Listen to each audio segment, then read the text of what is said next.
In the late 19th century, a quiet town in Greenbrier County, West Virginia, became the setting for one of the most unique legal cases in American history.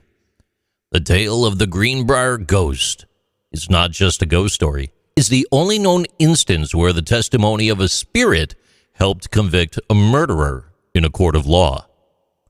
This chilling legend, blended by supernatural elements and real legal consequences, has fascinated people for over a century. The story begins in 1897 with the sudden and mysterious death of Zona Heaster Shue, a young woman living in the small town of Lewisburg. Over there in West Virginia, Zona, as she was commonly known, had recently married Edward Shue. He was a blacksmith. He moved to the area.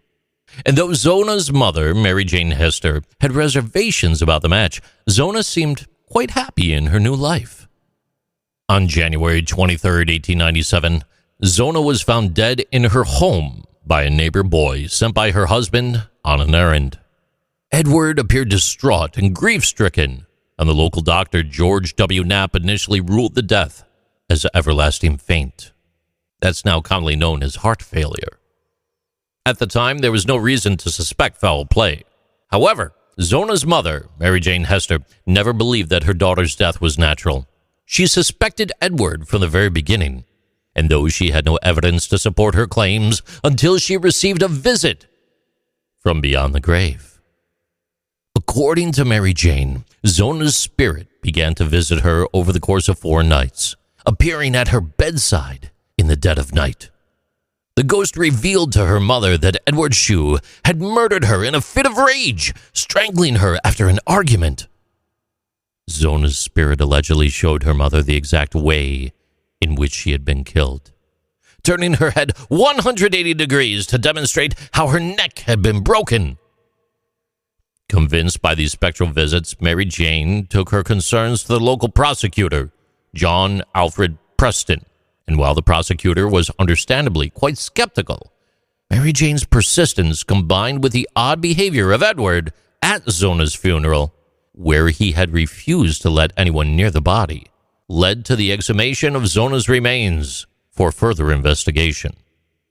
The autopsy, performed about a month after Zona's death, revealed that her neck had indeed been broken. Further examination showed bruising consistent with manual strangulation. The autopsy findings confirmed what Mary Jane claimed her daughter's ghost had told her, that Zona had been murdered. With new evidence in hand, Edward was arrested and charged with murder. The trial, held in June of 1897, became a local sensation, not just because of the crime, but because of Mary Jane's ghostly testimony.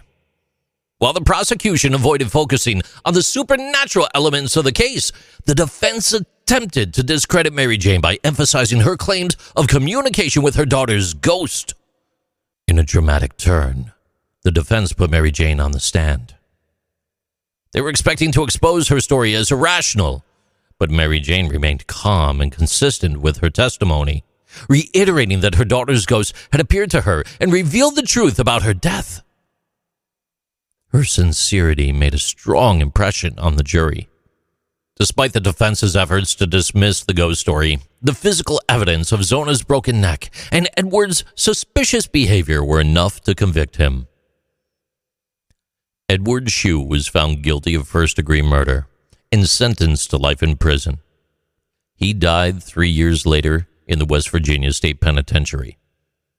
The case of the Greenbrier ghost remains one of the most unusual in legal history, not only because of its supernatural elements, but also because of the role that Mary Jane's belief in her daughter's ghost played in seeking justice.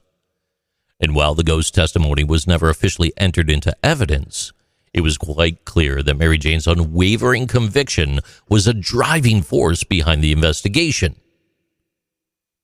Zona's grave, located at Soul Chapel Cemetery in Greenbrier County, has become the site of local legend, with visitors often leaving flowers or tokens in memory of the young woman whose spirit allegedly brought her killer to justice.